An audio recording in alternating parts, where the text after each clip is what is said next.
겸손하신 예수님이라는 제목으로 함께 은혜를 나누도록 하겠습니다. 유대인 격언에 이런 말이 있습니다. 남이 서 있을 때 앉아 있지 말고 남이 배고파하고 있을 때 먹지 말라. 또 남이 울고 있을 때 웃지 말라. 이런 격언이 있는데요. 이 의미는 공감대를 깨는 일은 하지 말아야 된다라는 뜻을 가지고 있습니다. 우리 과거에 보면 쌀을 대박으로 팔아먹었습니다. 이게 쌀 대박이라면 이렇게 수북히 쌀을 얹어가지고 자로 착착착 밀어나갑니다. 이렇게 나가다가 어느 순간에 멈추는가 이걸 보는 거예요. 사는 사람. 쌀 가게 주인이 과연 이 가는 차가 어디서 멈출 것인가. 그 멈추는 만큼 남는 거는 자기 몫으로 돌아오기 때문에 그 쌀가게가 이제 내가 가고 싶어 하는 곳인가 가지 말아야 될 것인가를 판단하는 거예요. 덤으로 얼마만큼 나에게 주는가 그걸 보고 이제 판단을 했다는 거죠. 그러면서 그 사람은 덤으로 hum씬 받으면 그 다음부터 그 가게에 단골 손님이 되는 거죠. 덤이라는 게 뭐냐 하면 우리나라의 정 붙이는 문화입니다. 정. 우리 한국은 이제 정의 문화를 가지고 있죠. 그래서 사업에서 성공하려면 먼저 정부터 붙여야 합니다. 정만 잘 붙여놓으면 그 다음에는 거기에 사람도 붙고 돈도 붙고 이제 다 붙습니다. 그러나 돈을 벌겠다고 야박하게 벌면 정이 떨어지면 사람도 떨어지고 돈도 떨어지고 다 떨어지는 거예요. 정 떨어진다. 저 사람 정 떨어진다. 이 무서운 말입니다. 사실은. 왜 그런가? 그 사람과의 이 단절을 의미하기 때문에 그렇습니다. 오늘 9절 말씀 우리 읽었는데 같이 한번 보도록 하겠습니다.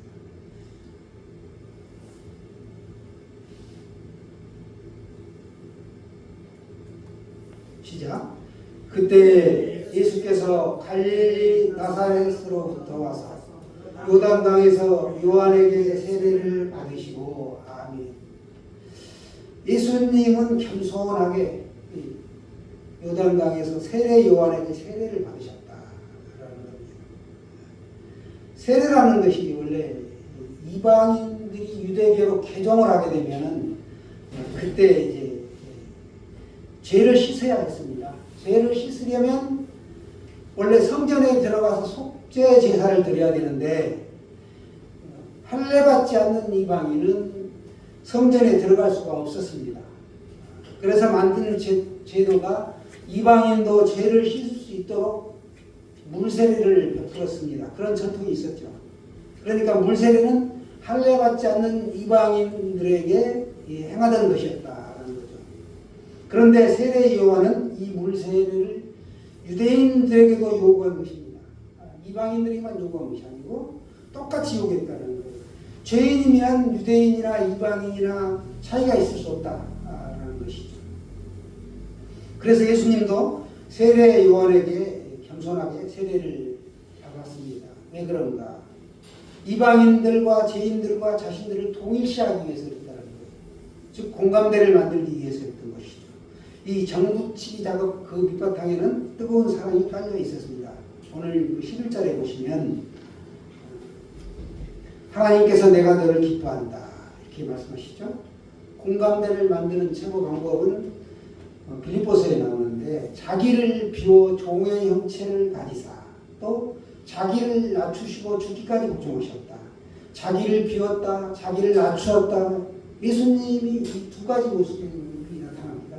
자신을 비우고 자신을 낮추는 것 이것이 바로 공감대를 만드는 최고의 방법이고 하나님이 기뻐하시는 것이었다는 거죠. 사랑하는 여러분, 자기를 비워야 상대에게 감동을 줄 수 있습니다. 공감대도 형성할 수 있는 것이죠. 예수님은 모든 사람들과 공감대를 형성하기 위해 자신을 비우고 자신을 낮추셨다는 것입니다. 그러니까 예수님의 일생은 자신을 낮추는 삶이었고 자신을 비우는 삶이었다라는 걸 우리가 알 수 있습니다. 예화 하나 들자면 미국의 링컨 대통령이 야전병원에 들어갔다가 남북전쟁 당시 이야기입니다.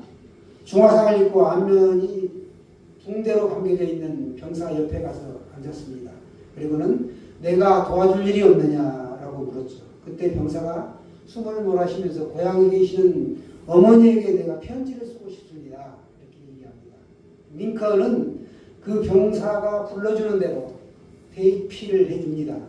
편지를 다 쓴 다음에 병사가 이제 읽어달라고 합니다.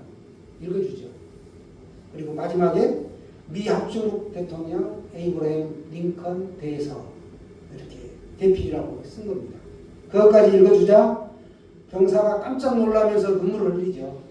자기 자신을 위하여 대통령이 편지를 써 주었다라는 것이 전선의 입소문을 타고 번지게 되었고 그 소문이 병사들의 사기를 충천하게 만들었고 결국에는 남북전쟁에서 북군이 승리하게 만들었던 계기가 된 거죠. 그렇습니다. 이 파급효과라는 게 굉장한 겁니다. 그것으로 끝나지 않는다라는 거죠. 어떤 사람이 어떤 행위를 하면 그 행위 자체로 끝나는 게 아니고 그 파급효과가 계속 번져나간다. 물결처럼. 감사를 심으면 감사가 나오고 사랑을 심으면 사랑이 계속 번져나간다. 이게 바로 공감대의 효과입니다. 마가복음에 보면 예수 그리스도의 복음의 시작이다라고 1장 1절에 이렇게 말씀하는데요. 세례 요한의 이 복음 전파에는 특별한 것이 있었다. 우리가 이렇게 알고 있죠. 바로 세례인데 이 사절에 보시면 세례 요한이 광야에 이르러 죄 사함을 받게 하는 회개 세례를 전파하니 이렇게 말합니다. 광야에서 회개 세례를 전파했단 말이죠. 그리고 요단강에 와서 사람들에게 물로 세례를 베풀었던 것입니다. 그러니까 요한이 베푼 세례는 회개 세례였다라는 걸 우리가 알 수 있습니다. 그러면서 요한이 고백하죠. 7절에 우리 7절도 같이 한번 볼까요? 7절 말씀 시작. 그가 전파하여 이르되 나보다 능력 많으시니가 내 뒤에 오시나니 나는 굽혀 그의 신발끈을 풀기도 감당하지 못하겠노라. 아멘. 요한이 아주 고백을 합니다. 나는 그분의 신발끈을 풀 만큼 너 능력이 안 된다. 내 뒤에 오시는 이가 능력이 있다라는 겁니다. 그만큼 나는 신발끈도 감당하지 못하겠다. 자신이 그러니까 베풀고 있는 이 물세례는 온전하지 못하다라는 걸 말씀하고 있습니다. 그걸 고백한 거예요. 그러니까 이 온전한 세례를 베풀기 전에, 세례를 받기 전에 일종의 물세례를 먼저 받은 거죠. 그렇죠? 물세례와 다른 그런 온전한 세례는 뭔가? 첫 번째, 온전한 세례는 성령 세례라고 해요. 성령 세례. 이 성령 세례는 죄사함의 능력이 있었다. 그러니 이게 온전한 세례죠. 물세례는 죄사함의 능력이 없는 겁니다. 그런데 이 성령 세례에는 죄사함의 능력이 있었다. 요한은 물로 세례를 베풀었거니와 내 뒤에 오시는 예수님은 성령으로 세례를 베푸셨는데 그 성령 세례는 죄사함의 능력이 있었다는 겁니다. 이방인들이 유대교에 입문할 때 원래 행했던 종교의식이 바로 이 물세례였는데 에베소 교인들이 바울이 성령 세례를 받아야 한다라고 말했을 때 그들이 뭐라고 얘기합니까? 우리는 요한의 세례, 물세례밖에 알지 못한다라고 얘기를 하죠. 그때 바울이 이제 이 성령 세례를 소개합니다. 오늘 또 요한이 말합니다. 의식의 능력이 있는 것이 아니라 베푸는 이의 능력이, 베푸는 이가 누구신지의 능력이 있다라는 걸 고백한 것입니다. 그러니까 물세례를 통해서는 죄사함이 일어나지 않는다라는 의미가 아니에요. 죄사함을 위해 정결하게 하는 준비가 되는 것이지 죄가 사해지는 것은 아니다. 이걸 고백하고 있습니다.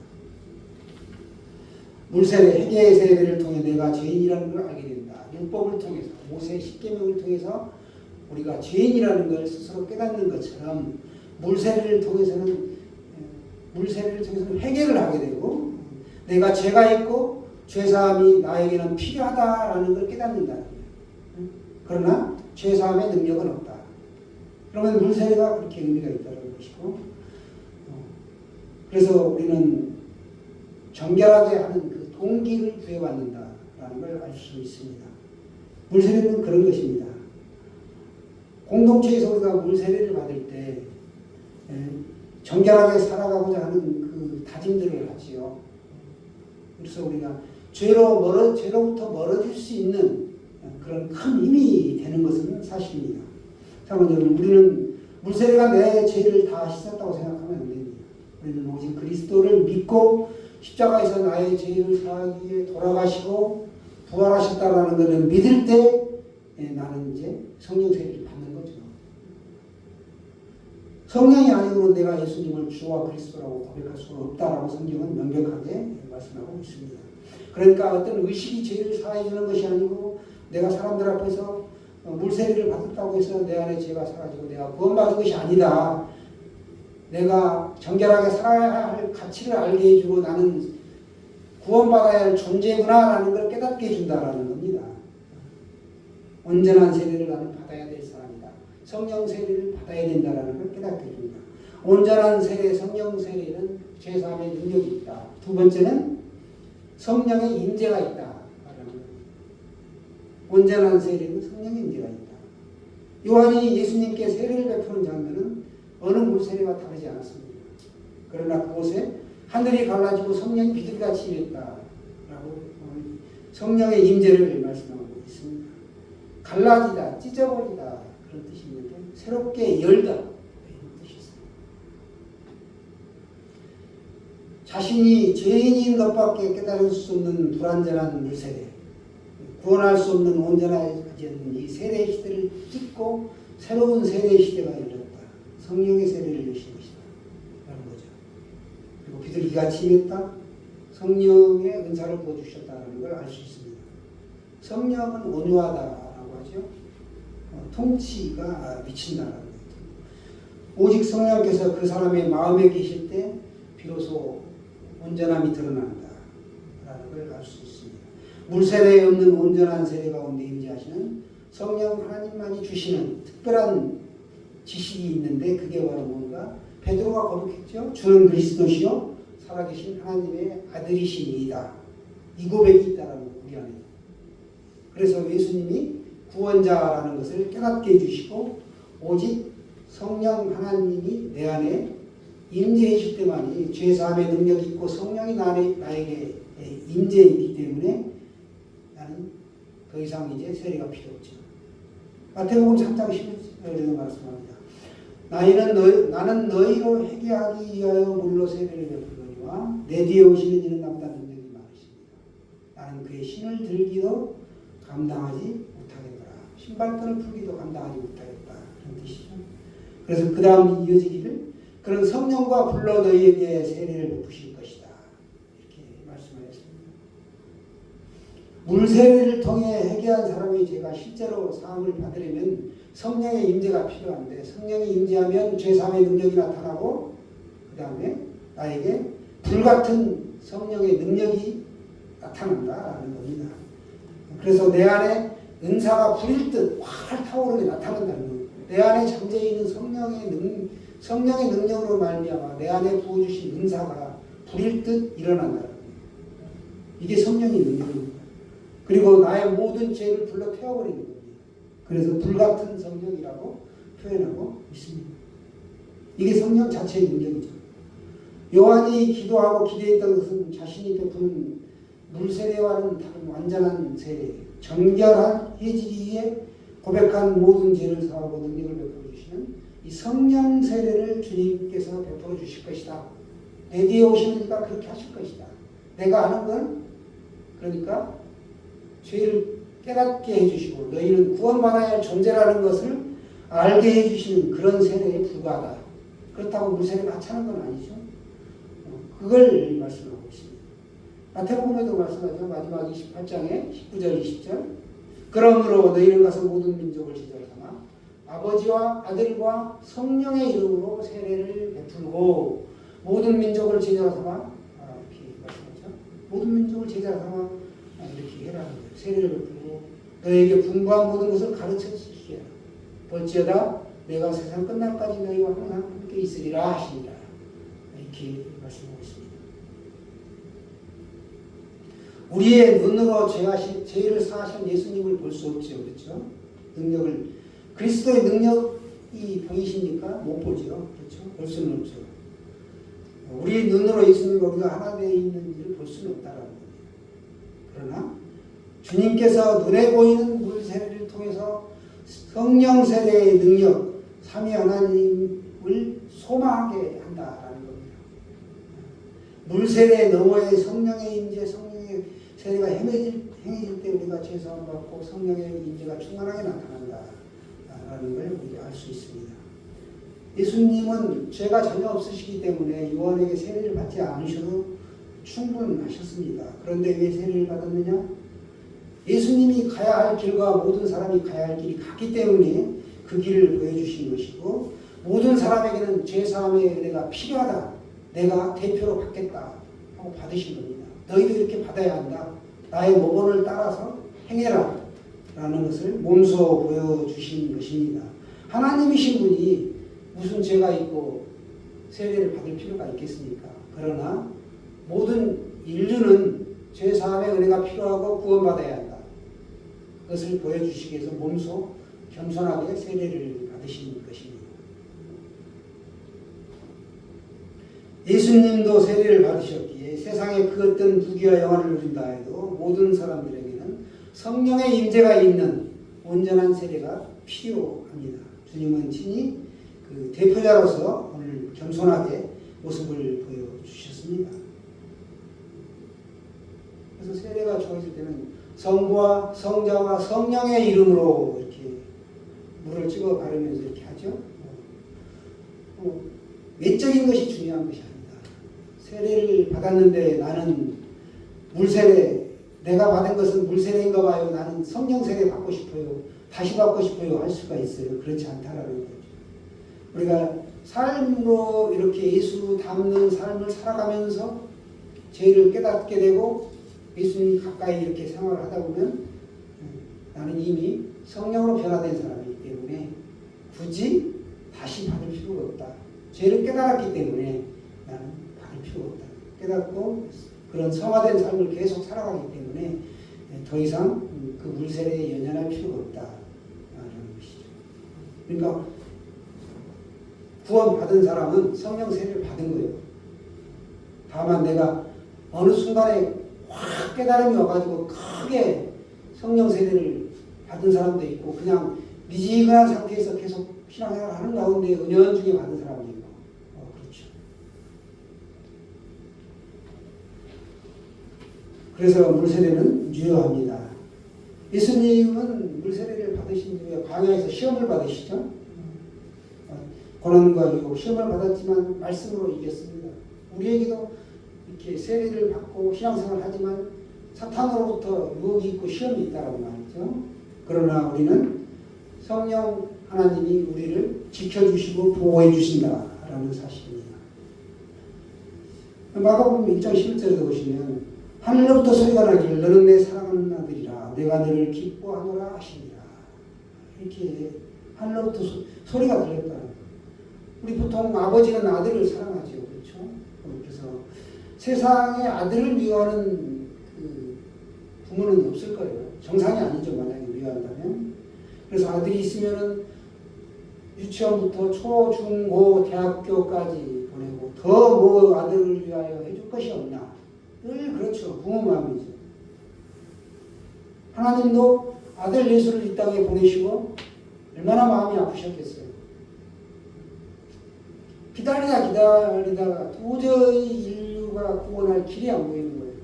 그러니까 사람들의 눈높이와 똑같이 인간의 육신을 입으시고 아들을 보내신 겁니다. 하나밖에 없는 아들의 모습으로 하나님 오신 거예요. 쉽게 얘기하면. 그래서 우리를 위하여 십자가에 달리시고 부활하시고 이제 다시 오시겠다라고 약속의 말씀을 주시고 가셨습니다. 지금도 말씀으로 살아계시고 성령으로 내 안에 계시는데 하나님의 공의를 위해서 예수님은 세례가 필요 없으신 분임에도 불구하고 요한으로부터 겸손하게 세례를 받는 모습을 보여주었습니다. 우리의 삶도 그렇습니다. 우리가 겸손하면 예수님을 닮아가면 우리도 하늘로부터 하나님이 너는 내가 기뻐하는 자다 라는 소리를 들을 수 있습니다.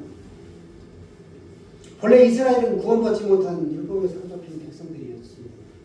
구약에 보면 말락이라고 나와 있는데 말라크 선지자입니다. 그런데 이제 어감상 한국어로 쓰다 보니까 말라기라고 이렇게 성경에 써있는데 말라크 선지자가 썼다 그러면 말라크입니다. 말라크가 맞는데 한국에 이렇게 오면서 번역상으로 말라기로 됐어요. 말라크 선지자 이후 한 번도 들리지 않았던 400년의 공백기가 있었다는 말이죠. 하나님의 말씀이 400년 동안 없었어요. 암흑기. 그 암흑기가 지난 다음에 이렇게 오늘 하나님의 음성이 들린 겁니다. 식민지 백성에 불과했던 소망이 없는 이들의 삶에 이제 소망의 소리가 들리기 시작했다. 세례 요한으로부터 예수님을 거쳐서 복음이 이제 증거된 겁니다. 나를 믿어라. 복음을 듣고 회개하라. 이렇게 외치죠. 율법의 그림자에 매여있던 이들에게 성령의 임재를 통해 이제 복음의 시작이신 예수 그리스도를 만날 때 들려오는 소리가 있다. 이게 바로 하나님께서 너는 내 기뻐하는 아들이다. 기뻐하는 자다. 이런 음성을 듣게 된다는 것이죠. 오늘 우리 얼마나 저출산 고령화 시대입니까? 그래서 한국 교회도 그렇습니다. 저세대. 세례받는 사람이 없어요. 불과 1년에 한두 명이 불과 큰 교회. 그래서 저세대 고령화 시대가 닥쳤다. 라고 지금 큰 교회마다 걱정을 하고 있습니다. 세례받을 성도가 없다는 것. 제자 삼아야 되는데 제자 삼을 사람이 없는 거죠. 아버지와 아들과 성령의 이름으로 세례를 베푸는 게 주님께서 보실 때 사랑하는 아들, 기뻐하는 아들.